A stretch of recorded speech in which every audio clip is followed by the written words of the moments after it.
Rennick. Well, you've written that there is no such thing as a true account of anything.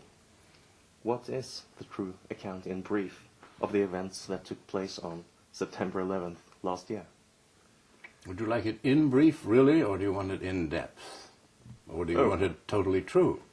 Totally true, in brief and in depth. Oh, good. Well, now I have a mandate, yes, as the president would say.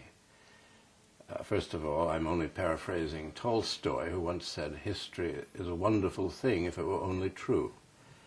This is a well-known comment. So what is truth is not just Pontius Pilate, but it's the historian trying to find out the truth. Now, specifically, the truth on 9/11 was that we had made many enemies around the world, everywhere, but specifically in the Islamic world, partly due to our support of Israel, partly due to collisions over changing ways in places like Saudi Arabia. We support the royal family. The royal family is unpopular. So, as far as we know, it's Osama bin Laden decided to hit us. If it was he, it could have been somebody else. Most of the people I respect think it was a government of some kind was involved in it, like Pakistan. But we don't know. Anyway, we were indeed struck, and the accumulation of things that we had done to other people, I thought, since my countrymen affected great surprise at what had happened to them, I said, well, I'll do the little book, as I call it, in which I list at least 200 or 300 unilateral strikes that we have made against second and third world countries, generally for no reason at all, except sheer malice and glee to show our powers in the world. They get irritable, if you keep hitting them, and sooner or later one of them was going to hit back. So I wasn't surprised that one of them had finally turned on us. What surprised me was the extraordinary technical brilliance of what they did. And not just coordinating the planes and all of that, it was timing it at a moment in which our economy is beginning to go down. I mean, the whole thing was wonderfully thought out, which makes me think it is not one man. Anyway, let us move on. I know that we're supposed to wail and moan over what happened. I think it was a horrible thing for the American people. I think it's as if everybody's nightmare came true. Those of us who are not claustrophobes are agoraphobes. Others are afraid of the dark. Others don't want to be burned to death. I mean, it's quite extraordinary. They got together every known horror in the American psyche and sprang it on us. So that said, we then proceed to use that as a pretext for an invasion of Afghanistan, which had been in plan, in the works for a couple of years, and definitely under the Clinton administration, which was just a few months before. They had drawn up a plan to hit Osama in Afghanistan as a reward for what he had done to our embassies in Africa and to our battleship Cole. The Bush people did nothing about it.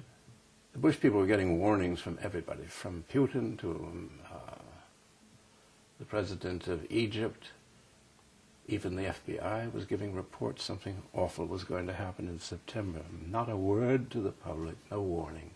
Yes, but you have suggested that the Bush administration knew in advance that the attack on September 11th would take place and that they actually let it happen. No, I've never suggested that. It's a possibility.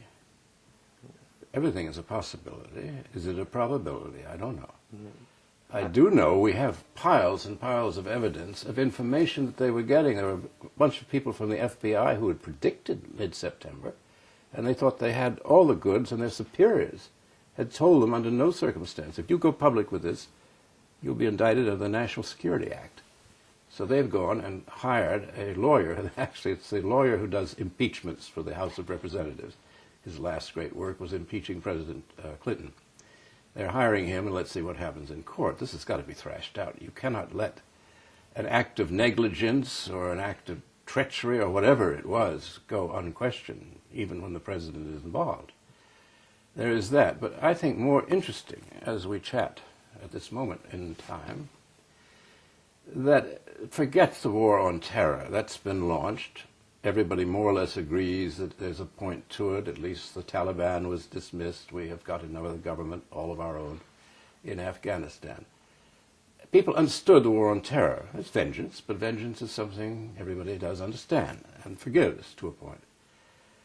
What's interesting now, and I don't understand the rationale, and I'll be fascinated if I can work it out or time will work it out.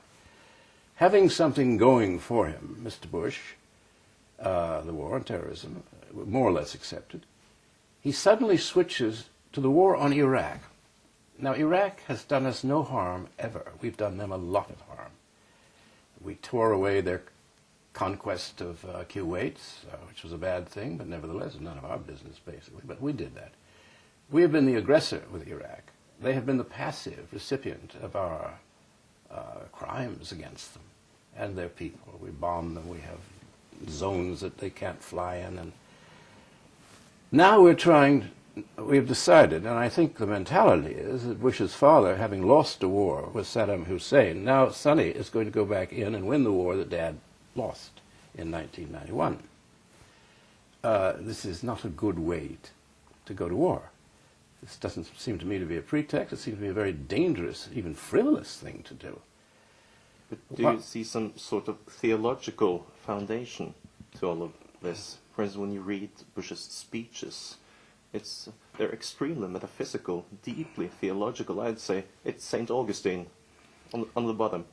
The whole notion of rogue states stems from these Vidal. I would say it was redneck Calvinism, which is far more to the point. No, he's playing to an audience which is rather small, but for him it's a key audience. It's about 10% of the country at most, and we've got 250 million people. So it isn't much in numbers, but for him running as a minority, after all, he was defeated for the presidency. He never won it. He lost by 600,000 votes, and had they counted Florida, he would have had 40 to 80,000 other votes. I mean, Gore would have had them. So he's not president. He was selected by the Supreme Court. But he is there, and so you have a problem now. The language may be theological, but that's to attract those people. What goes on in his head, I think, is total confusion. He's got something that is working, is giving him the power, which is what he wanted all along, to rid us of our Bill of Rights. The USA Patriot Act, which passed through Congress in about 20 minutes after 9/11, it's 400 pages long. Sounds like somebody had prepared it in advance. Suspending habeas corpus, having all sorts of special trials aboard ships. They are ready for it. And it looks like the installation of a dictatorship. Yeah, you seem to believe that the U.S., the people of the USA have a lot more to fear from the Bush administration than they have from Muslim terrorists. And of course they do. I think most Americans sense that. He's got no fans out there. You know how they ask, maybe the people watching television don't know, the way they ask the question, the pollsters, determines the answer. Bush, after 3,000 Americans died hideously at the World Trade Center, is now going after them, and he's ridded the Taliban from the face of the earth. Of course, they're still around. He's done everything. He's taken Afghanistan. He has revenge. He's avenged us. And everybody says, Ray, do you like him as president? Oh, 90%. Then you ask them specifically, what do you think of this? What do you think of that? And suddenly you realize that he has no popular support. Now, let's go back to the thing that puzzles me. And what puzzles me even more is none of your statesmen in Europe has spoken about it, has alluded to it. What is this war on Iraq in the middle of the so-called successful war on terrorism? What is it about? It makes no sense to me. He can't do both. You don't have one war over here and one war over there, particularly when they basically overlap. Now we get disinformation out of Washington every day. Oh, we've just gone into a cave. You know, a cave in this. There's a picture of Saddam Hussein with love to Osama bin Laden. Meet you in Baghdad. We get Big Satan in Baghdad, don't we? So you see this inane junk that Langley, Virginia, which is where the CIA is located, where we do our forging. And obviously they've been doing a lot in the last 2 weeks. People say, well, they have absolute proof that one day they'll have atomic weapons and one day they might drop them on us. Well, the Martians may come one day, too, and they may take over everything. But let's wait.